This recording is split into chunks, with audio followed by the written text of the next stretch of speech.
Welcome to my tutorial editing. Paano ko ginawa tong overlay text effect nito? Tara na agad sa CapCut. Select new project. Select na natin yung video natin. Pagka-add, check.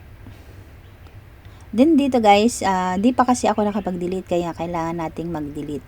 Ngayon, hanapin na natin yung pinaka-starting point ng video natin na gusto natin. Depende sa inyo kung saan nyo gustong mag-starting point. Dito sa akin, pagka okay na, split, then delete yung una. Then, move tayo sa hulihan, sa dulo. Hanapin naman natin dito yung pinaka-end ng video na gusto natin. Split, then delete. Ngayon, back tayo. Dito naman guys, kasi dito, hanapin na natin yung duplicate. Kasi ito guys, i-duplicate ko na siya para mamaya. Pero pwede ring hindi nyo siya i-duplicate. Pero ako, dinuplicate ko na. Ngayon, balik tayo sa harap, sa unahan. Kasi maglalagay na tayo ng text. Ito, ang nilagay ko na lang, overlay text effect.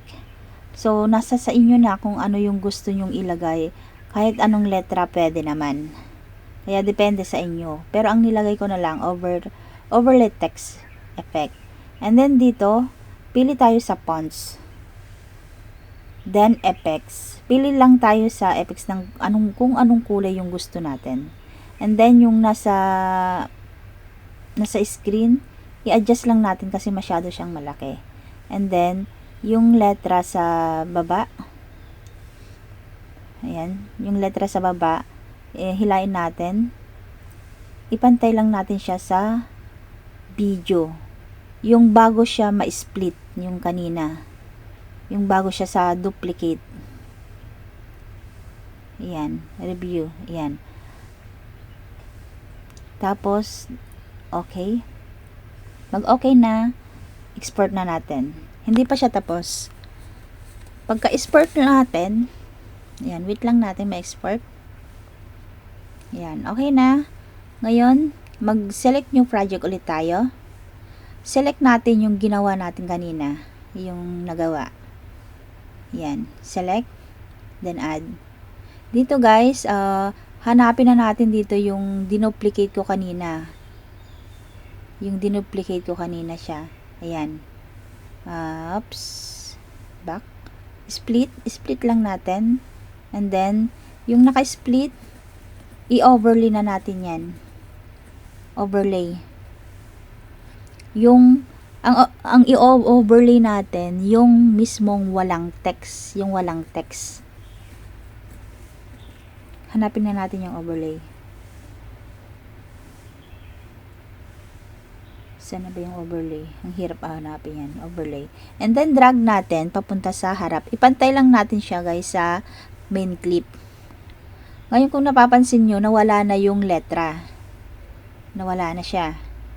So, ngayon, ang gagawin natin, hanapin natin yung remove BG. Yan. Remove BG, gumamit lang kayo ng customize pag hindi kayo naka-pro. Tapos, pag okay na, ayan. Kung napapansin nyo, ayun. Dito sa may unahan, nasa harap siya. Ang gagawin natin, move natin ng konti. Ayan. Diyan natin siya i-split. Split natin. And then, delete natin yung unahan. Yung naka-overlay. Yan. Ngayon, check natin. Yan. Okay na siya. Yan. Oh. Pag ano niya, napunta na sa likod yung letra. Ano natin ulit? Review.